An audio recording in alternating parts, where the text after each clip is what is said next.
Message for the administrators of the hospital, perhaps in the financial accounting, the billing department, or those that are doing the office billing for private practice. I'd like to talk to you a little bit about how you could migrate into a pay at time of service and encourage those that have a health savings account to come to your hospital or your clinic. And why would you want to do this? Well, way back when, my buddy and I, Vern Cheretenko, and I started something called Simple Care, and we figured out it cost us so much to recover payment for our services. We thought, why don't we just have them pay at time of service and cut all of that billing and rebilling effort? And so it cost us so much to go after money from some insurance carriers, it actually just wasn't worth it. And so we had this crazy idea. Is it possible to get our accounts receivables down to zero? Whoa, boy, some of you may think, accounts receivable down to zero, what does that mean? Those that are involved in billing, you know exactly what it means. And if your accounts receivables are down to zero, you know where you're at the end of each day, each week, each month. And it might sound like a pipe dream, but it's a reality that can happen if you change the way you're currently practicing. And so you might be intimidated thinking, gosh, we have some patients that pay at time of service and we give them a discount. And that sounds great, but let's talk about discount for a minute and then talk about a reality check of what things cost.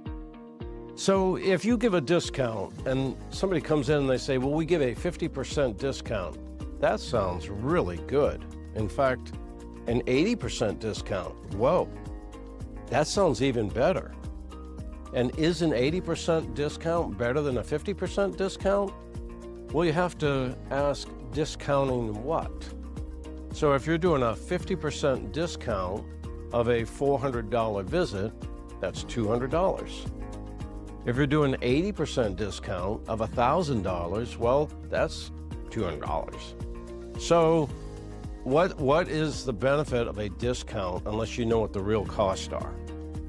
And that's what you have to actually recognize as an administrator. What does the dang thing cost? What is the cost? The procedure, the office visit, the lab, what does the dang thing cost? There are procedure codes, CPT codes. I'm sure you know about them. Those codes pretty much give you guidance on what you can and should do. So a CPT code for an office visit, a 99204, initial visit, a certain amount of complexity, a more complex visit, a 99205. What do you charge the patient and what do you get paid back from the insurance carrier? Well, let's just look at that. A 99204, 99205 really doesn't mean anything unless you know how much you're getting paid for that event. And if you just set a price and say, this is what we need to accept for that office visit, let the patient know this is what it costs. And those with a health savings account will pay at time of service.